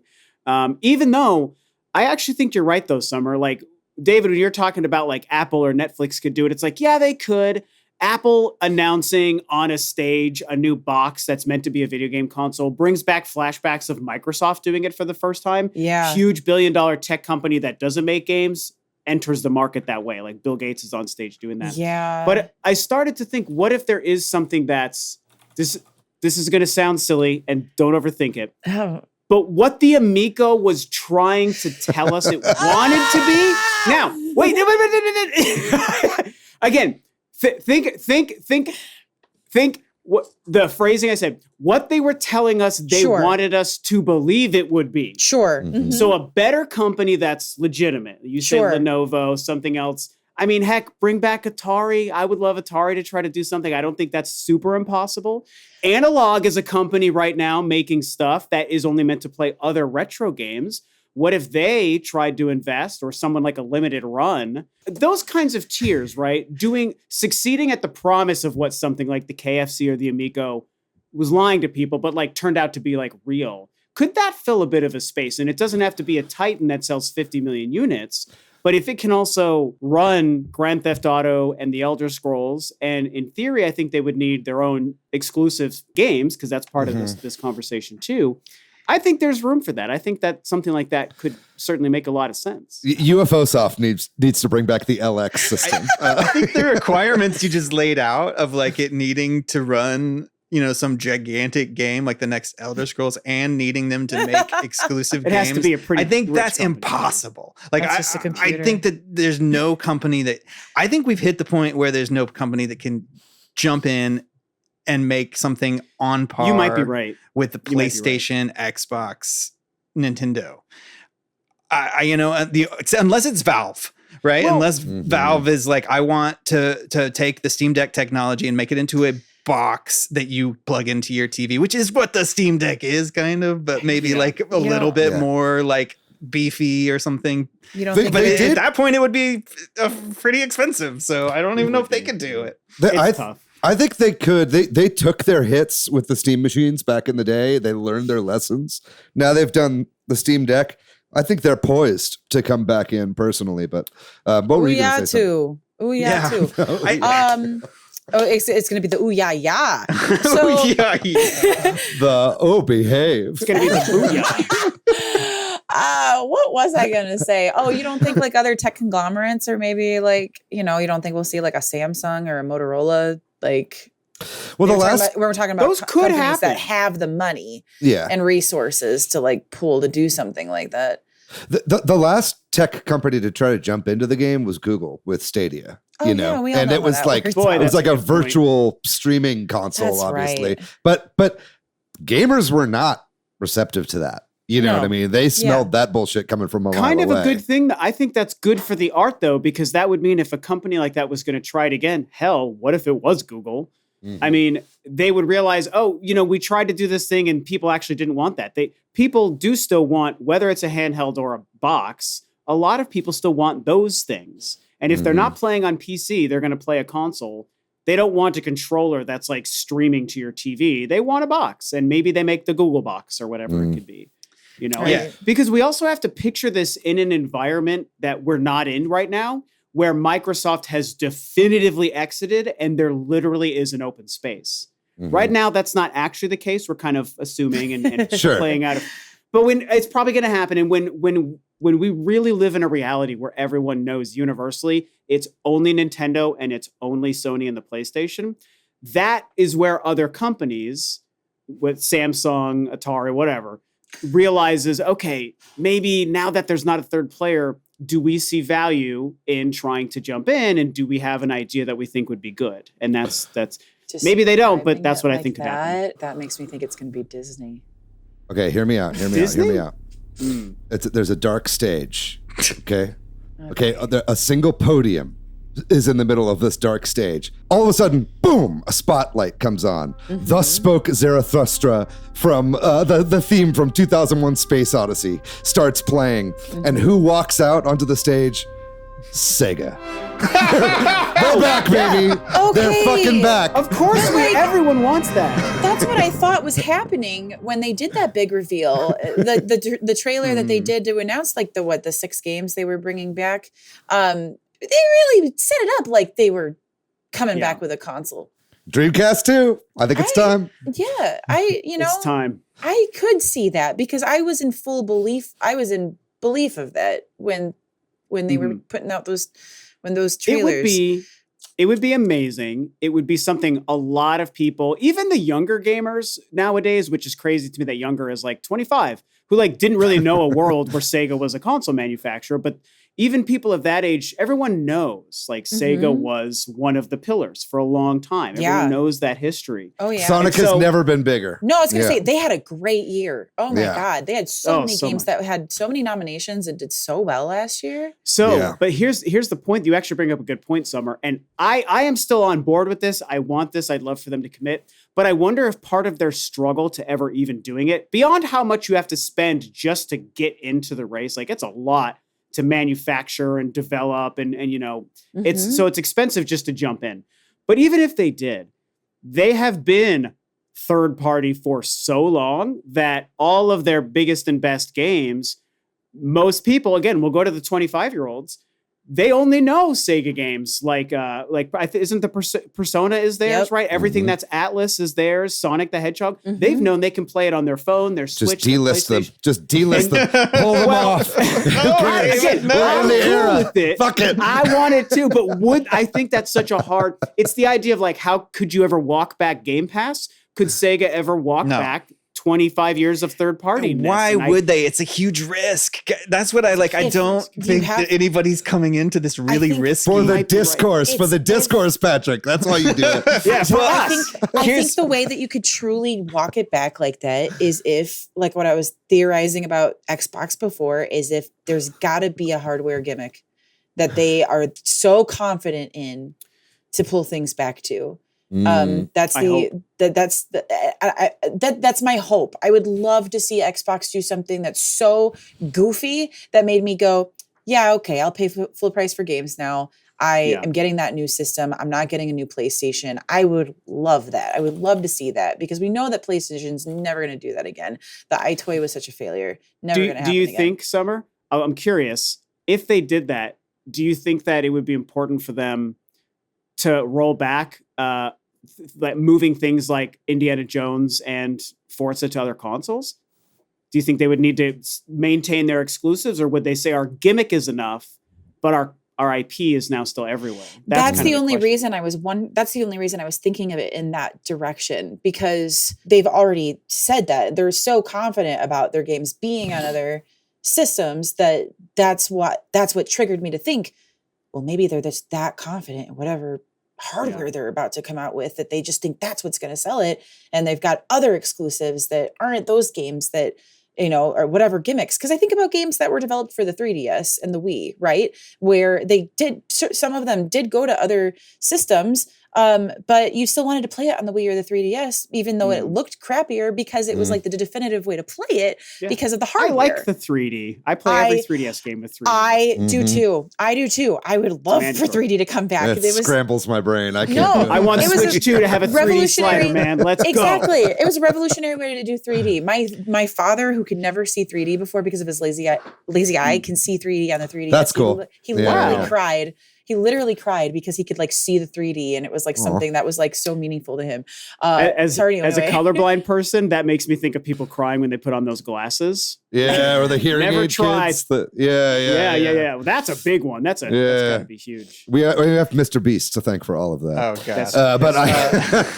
god. Last thing I'll say on this. We should wrap it. How funny would it be if it's 2001 and Xbox like a phoenix rises from the ashes of the Dreamcast, and then now it's 2025 and Sega rises from the ashes of the Xbox. Microsoft, it's the circle of life. It's just meant to happen. It's a 25-year endeavor.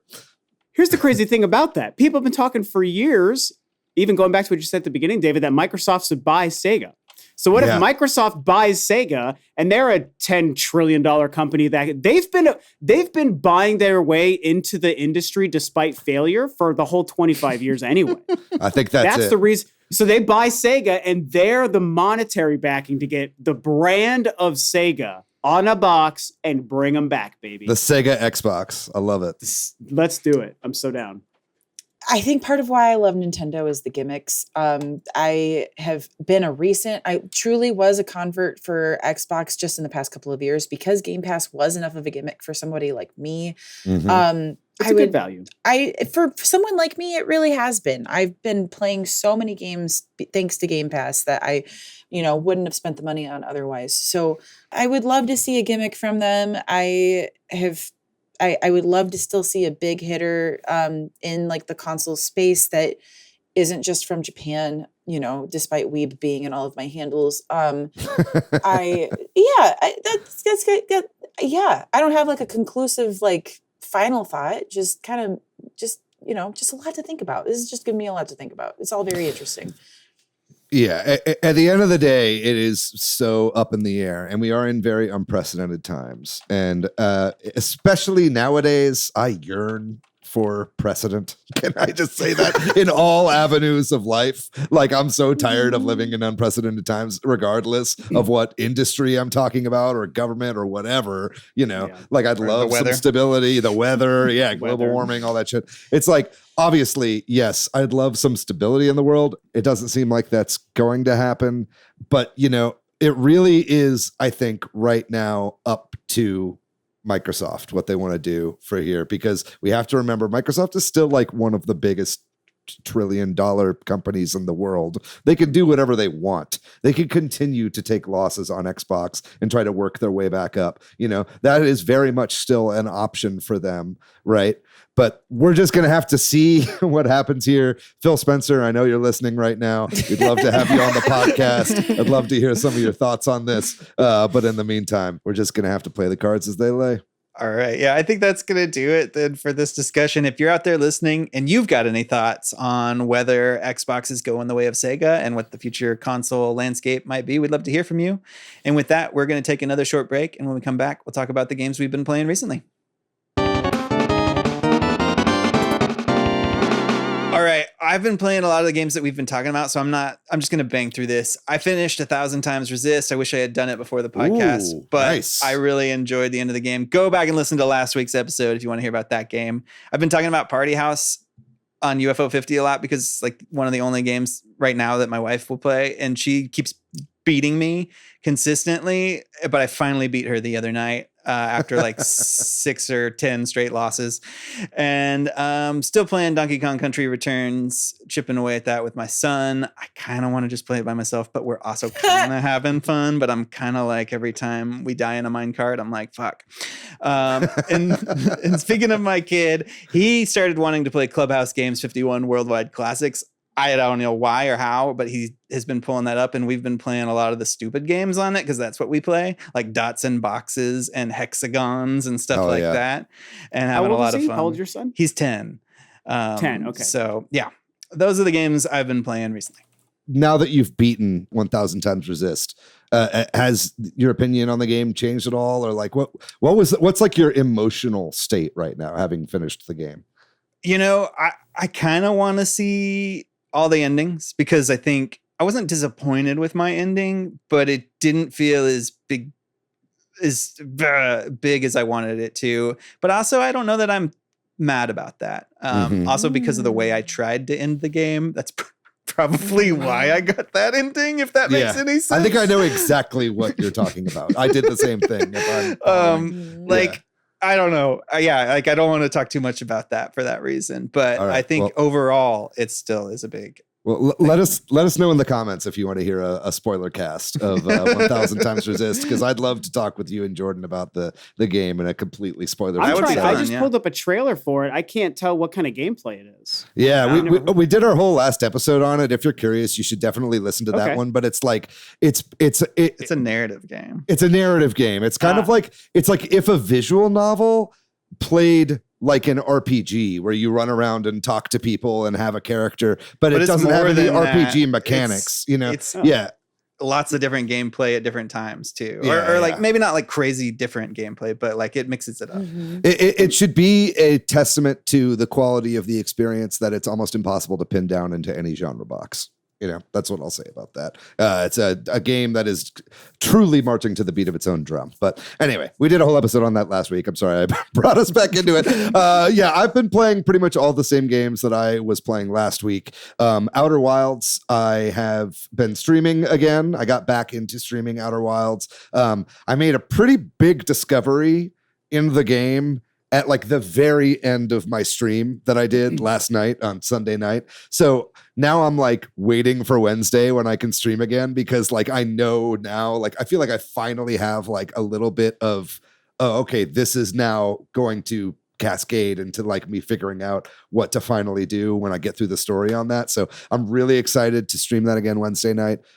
Definitely. Also, I never really shout out my Twitch channel, but give me a follow over there. We've been having a really good time streaming Outer Wilds. It's been a lot of fun. I did beat Donkey Kong Country Returns HD. I 100%ed the game. So I have done that. Now, there is a 200% completion in Donkey Kong Country Returns. So it's like, so I haven't done that yet. There is, there's mirror mode, there's time trials, there's all this different kind of shit that you can do. Sounds like you're a fake gamer then. I feel like it would take me so goddamn long. Like I would never even try to 100% it. That's impressive. I went on how long to beat, I just Googled like, how long to like 100% Donkey Kong Country Returns HD. And one of the things I on GameFAQs was like, you just won't get all the golds in time trial. It's just not going to happen. And they're right. Like I can't, if anyone has all the golds in time trials in Donkey Kong Country Returns HD, I would love to hear that. But anyway, wonderful game. I'm glad that it is over so I can play other games. And then lastly, I have been playing more Lonely Mountain Snow Riders. I just want to give a shout out to Cool Uncle Vince, who also owns Lonely Mountain Snow Riders on his Steam Deck. And so we got to play some of that game online. And it was very fun in multiplayer. And I really enjoyed that. So big shout out to that game. I feel like it still needs a little bit of work. I think that they're consistently updating the game. It feels a little bit early access, if I'm being completely honest. But still, it's a very fun game, and I love that formula. And it was very fun to play with a friend. I'll go quickly.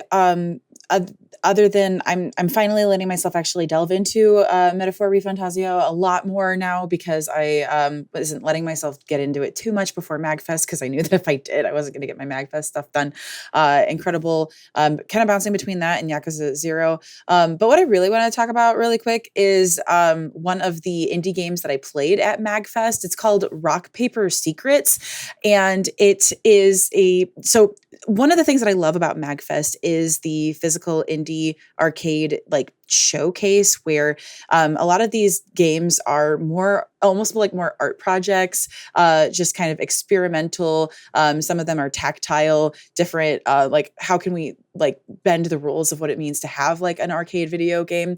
Rock Paper Secrets is a physical, it's like rock, paper, scissors, but it's an army of rock, paper, scissors, where you have buttons that correlate to which like rock, paper, and scissors that you're sending out into certain columns, and a physical curtain actually goes across, kind of like with something like Battleship, where you can't see your opponent, but then it's all revealed and then you actually see them go into battle with each other.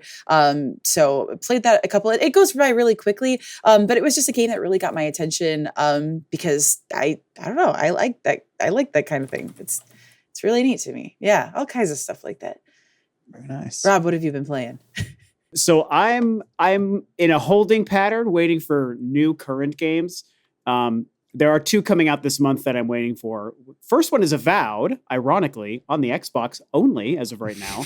So that's an Xbox game I'm waiting for. And then Monster Hunter Wilds at the end of the month is going to take my life over forever, basically. So while I'm waiting for those, I've been doing a lot of older games. A few weeks ago, I replayed through Eternal Darkness on the GameCube. I've been playing a lot of GameCube. So, because I bought an HD upscaler for my GameCube finally, and it's like the greatest investment ever. I just love it so much. So I replayed through Eternal Darkness, which is an incredible, famous, classic horror game. It's very H.P. Lovecraft kind of inspired. Still holds up. It's got the clunkiness of that era, but man, it still holds up and it looks really good. I've been playing Wave Race Blue Storm because I just wanted. Yeah, man, that game is so good too. It is hard, but it is so fun. I don't know how I was able to beat all the courses back in the day. So I've been playing that. I've actually been playing, and this is no joke, Donkey Kong Country Returns on the Wii. What is it? Oh, what is that? Is that a book? It's a Wave Race Japanese strategy guide. So that's amazing. Yeah, that's amazing. I love the Wave Race games.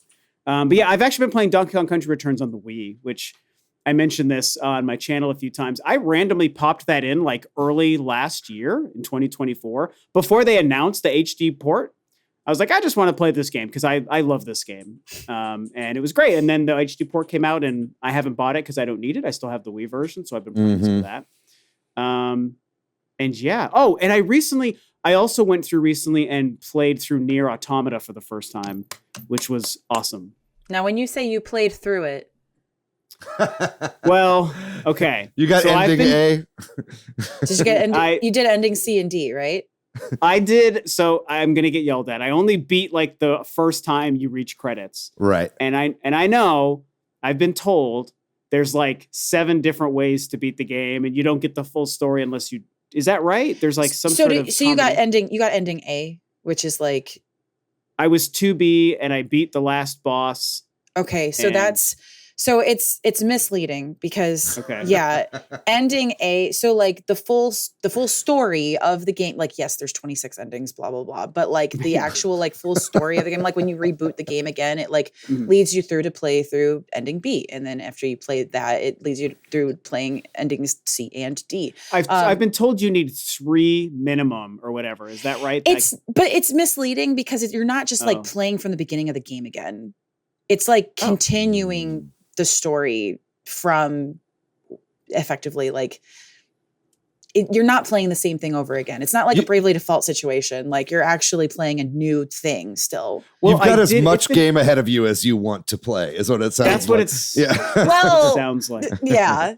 Like for what it's worth, I did restart it because one of my best buddies has been texting me about it because he saw me post about that while I was playing it. I was like, this game's great. And he's like, dude, that game's great. You got to play it like 5 times. You got to do this. And I'm like, okay, hold up. Let me get credits once. Misleading to say, misleading to say, got to play it 5 times. Yeah, I did restart it and play a few hours into the following playthrough where you're 9S. So I'm spoiling things. Yeah, and that's cool. It's okay. Yeah, okay. And that's still the first half of the game. It's apparently it is. And so I'm torn. I know this is randomly becoming a Nier conversation, so I apologize. But I'm here for it. I'm torn in the sense that I loved the game. And now that I've started an hour or 2 of the second one, it's like I see what they're doing and it's super cool and exciting. And I'm like, I'm about it. But also, I don't want to just immediately keep playing that game right now, even though I think it's great. You know what I'm saying? I kind of wish it was either just one full thing. Sure. So I think it's going to be something like in like 8 or 9 months, I'll be like, I got to finish that second playthrough. Yeah. And I'll go back and play it. That's what I see myself probably doing. I get that because I like I was saying, like, I think it's misleading that it's like, oh, you have to do all these different endings. Cause like, that's unfortunately Yoko Taro's like style of storytelling that he wanted to do. It should have just been like, continuing to play the game as opposed to these are these different because he wanted to do the whole like 26 endings, but like the rest of them are joke endings basically. Because isn't there a way to get accidental endings, right? Like how do you avoid those? I got one of I mean you still like continue from your last save. It's not it's not like it's a game over because like there's an ending where like if you ever decide to go fishing and if you decide to eat the fish, like they're androids, they can't eat fish, like that screws up their bodies and then they die. And that's an ending, right? That's the end? And then that's an end. But then you just restart from your last save. It's not like... I see. Do androids eat on electric fish? That's the question that I'm asking you. The sequel book we never got. So that's like, that's part of it. We'll have to talk about this more in the Nier Automata spoiler talk. Right. I will be here. But I did love the game, so I just wanted to say that. So yeah. That's great. Awesome. Well, I think that's going to do it then for this episode on the future of Xbox and exclusivity. Thank you so much, Rob, for Ruleof2Review, for coming and joining us today and talking with us about this. Thanks to MilkyWay.co for doing our website. Thanks to Corduroy for doing our music. Thanks to all of our patrons on Patreon. If you're looking for me, Patrick, you can find me online as PDYX. You can find me at Weebwitched. I'm pretty much everywhere on the internet at Monolith Fiji. And what about you, Rob? Where can people find you online? I am also on the internet at Ruleof2Review, my actual YouTube channel name. So find me on YouTube and then also on Blue Sky. Very good. Yeah, definitely shoot Rob a subscribe over there on YouTube. Really great content. Always insightful thoughts. One of my favorite gaming YouTubers out there, so it's always a pleasure to have you on the show. If you'd like to find our show on social media, we are at Switch Headz on Blue Sky and Twitter. We are at Super Switch Headz on Instagram, Facebook, and TikTok. We have a website, switchheadz.com, and we have a Discord and a Patreon. We would love it if you join the Patreon if you feel like financially supporting the show. And please join us over there on the Discord. We'd love to have you. It's a wonderful community, and we always have tons of great discussion after every episode. And we got a bustling politics channel where we are currently forming the resistance, apparently. It is an interesting place over there in the politics channel. We'd love to have you come join us. But if you don't care about that, just join us for spicy game takes like what we just talked about today on the podcast. That's going to do it, everybody. We're going to be back next week with another banger, so don't touch that dial. But in the meantime, you guys know the drill. Stay safe out there. Be kind to yourself. Be kind to one another. Let's all pour one out for old Microsoft. How are they ever going to financially recover from this? Nobody knows. We love you very much. We'll see you next week. Bye-bye.